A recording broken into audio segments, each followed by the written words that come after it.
Assalamu alaikum. We have our great leader Quaid-e-Azam Muhammad Ali Jinnah. When Pakistan came into being in 1948, Muhammad Ali Jinnah had to handle so many responsibility, and with that he had to run the new state of Pakistan.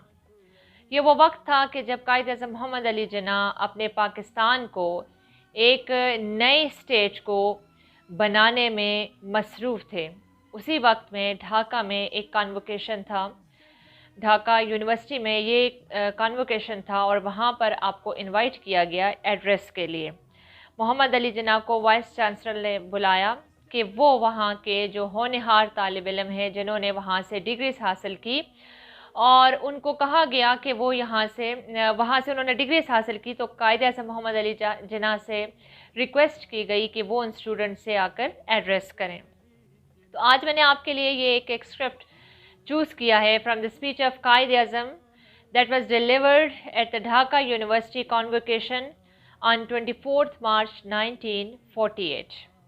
24 March 1948 کو قائد اعظم محمد علی جناح نے یہ address کیا۔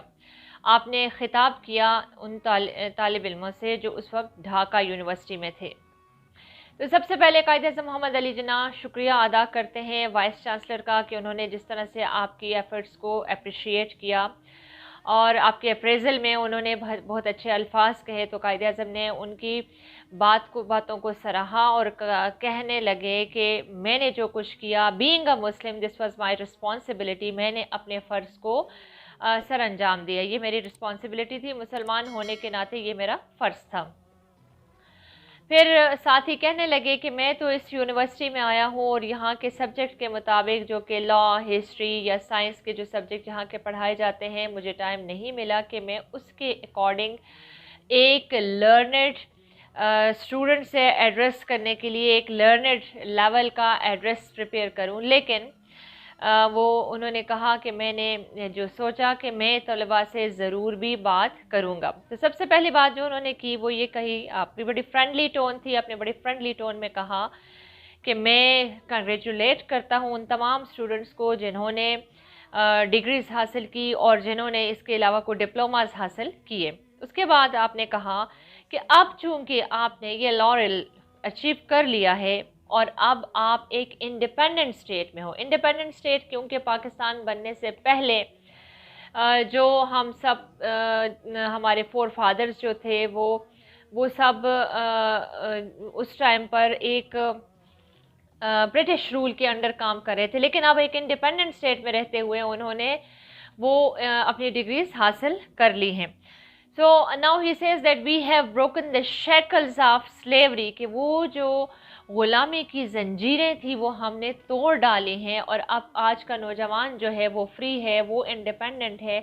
اور وہ اس independent ملک میں رہتے ہوئے اپنے لیے اس نے یہاں پر ڈگری حاصل کی ہے۔ تو آپ اپنے طلباء سے ایڈریس کرتے ہیں اور کہتے ہیں کہ اب آپ پر بہت بڑی ذمہ داری ہے، گریٹ رسپانسبلٹی، اور سب سے بڑی رسپانسبلٹی آپ پر کیا ہے کہ to work as a united and discipline nation, کہ آپ یونائٹڈ اور ڈسپلن نیشن کے طور پر کام کریں،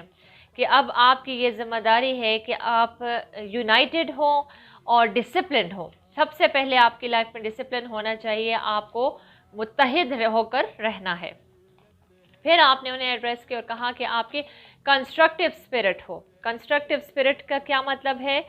کہ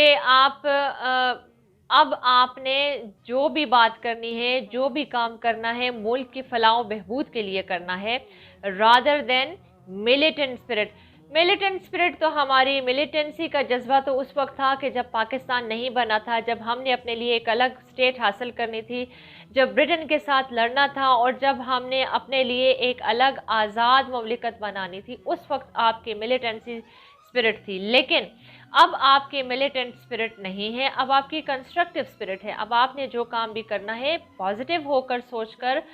اور ملک کی فلاح و بہبود کے لیے کرنا ہے۔ تو آپ نے نوجوانوں سے خطاب کیا اور انہیں کہا کہ آپ کی کنسٹرکٹیو اسپرٹ ہونی چاہیے۔ اسی دوران قائد اعظم محمد علی جناح نے ان ڈیفیکلٹیز کا اور ان ڈینجرز کا بھی ذکر کیا کہ جو اس نیو اسٹیٹ آف پاکستان کو اس وقت فیس تھی. جیسے کہ ڈیفیکلٹیز کیا کیا تھی. As you know that when Pakistan came into being there were so many riots killing, بے تحاشا اموات ہوئی پنجاب اور دہلی میں, اور وہ کس طرح سے دیٹ واز ہولوکاسٹ. اور وہ ہولوکاسٹ کیسے ہوا کہ کمپلیٹ کلنگ ہو رہی تھی, لڑائی ہو رہی تھی مسلمز اور ہندوز اور سکھ کے درمیان, اور اسی کے نتیجے میں جو لاکھوں مسلمان تھے وہ مائیگریٹ ہوئے فرام انڈیا ٹو پاکستان. اور وہ لاکھوں مسلمان جو اس وقت جب مائیگریٹ ہو کر پاکستان آئے تو ان کے لیے گھر کا, ان کے لیے ساز و سامان کا وہ ارینج کرنا اسٹیٹ آف پاکستان کی اس وقت رسپانسبلٹی تھی, اور وہ بہت مشکل کام تھا ایک نئی اسٹیٹ کے لیے یہ تمام معاملات کو سیٹل کرنا. لیکن بہت اچھے طریقے سے گورنمنٹ آف پاکستان نے اس وقت ان مائیگرینٹس کو ایکاموڈیٹ کیا اور ان کے لیے تمام فیسلٹیز اس ٹائم پہ جو ہو سکتی تھی ان کو پرووائڈ کی. تو قائد اعظم اس کا ذکر کرتے ہیں کہ بڑے اچھے طریقے سے پاکستان نے اس پرابلم کو کوپ کیا, اگرچہ ہمارے جتنے جو اینیمیز تھے ان کی یہ خواہش تھی, they wanted to destroy the new state of Pakistan, وہ پاکستان کی اس نئے اسٹیٹ کو بالکل تباہ کرنا چاہتے تھے. اسی وجہ سے انہوں نے رائٹس کا سلسلہ بھی شروع کیا, اور اسی وجہ سے انہوں نے پھر جو لاکھوں مسلمان تھے جو وہاں سے اپنا گھر باہر چھوڑ کر پاکستان آ گئے تھے, لیکن پاکستان نے بہت اچھے طریقے سے اس پرابلم کو ہینڈل کیا. پھر نیکسٹ قائد اعظم نے ذکر کیا کہ ود ہولڈنگ آف انڈیا اور کیش پرابلمس, کہ ہماری جو کیش تھی وہ بھی انڈیا نے ہمیں نہیں دی تھی, اور اسی طرح سے شیئر آف ملٹری ایکوپمنٹس, کے ملٹری ایکوپمنٹس جو پاکستان کے حصے کے بنتے تھے وہ بھی پاکستان کو نہیں ملے تھے. اس لیے قائد اعظم نے کہا کہ اب آپ کو ویجیلنٹ ہونا چاہیے, بہت ایکٹیو ہونا چاہیے, you must be very active and be fair to yourself, to your parents and to your state, کہ آپ کو بہت فیئر آنیسٹ ہونا چاہیے to your parents, to your state and to your own self, کہ اپنے آپ سے بھی آپ فیئر رہو, آنیسٹ رہو, اور اپنے اسٹیٹ سے بھی اور اپنے پیرنٹس سے بھی. Focus on your studies for the battle of life, کہ اب آپ نے پریکٹیکل لائف میں جانا ہے تو پریکٹیکل لائف میں جانے کے لیے اپنی اسٹڈیز پر سب سے زیادہ فوکس کریں. Be an asset, source of strength and pride to your state, اپنے ملک کے لیے آپ ایک ایسٹ بنیں, ایک ایسا کہ جو آپ فخر ہوں اپنے ملک کا. آپ جو بھی کام کریں تو be an asset, source of strength and pride to your state, کہ آپ اپنے ملک کی طاقت بنیں اور اپنے ملک کا فخر بنیں. Be aware of fifth columnist, Quaid Azam نے کہا کہ ففتھ کالمنسٹ وہ لوگ جو ہمارے ملک میں پانچویں تقسیم کرنا چاہتے ہیں, ہمارے ملک کے ٹکڑے کرنا چاہتے ہیں, ان سے خبردار رہو, ان سے ہوشیار رہو, کہ یہ وہ لوگ ہیں جو ہماری اسٹیٹ کو ڈیوائڈ کرنا چاہتے ہیں. And be aware of selfish people, پھر آپ نے یہ بھی کہا, آپ نوجوانوں سے کہا کہ نوجوان ہے کیونکہ جس وقت آپ دنیا میں پریکٹیکل لائف میں جاتے ہیں تو سیلفش پیپل آپ کو ملیں گے, بہت سے ایسے سیلفش لوگ ملیں گے جو آپ کو اپنے مقاصد کے لیے استعمال کرنا چاہیں گے, ان سے محتاط رہیں. لرن ٹو جج اینڈ سپورٹ آنیسٹ پیپل, تو آپ میں یہ بات سیکھو کہ تمہیں پتہ ہو کہ تم جج کر سکو کہ کون صحیح ہے, کون فیئر ہے,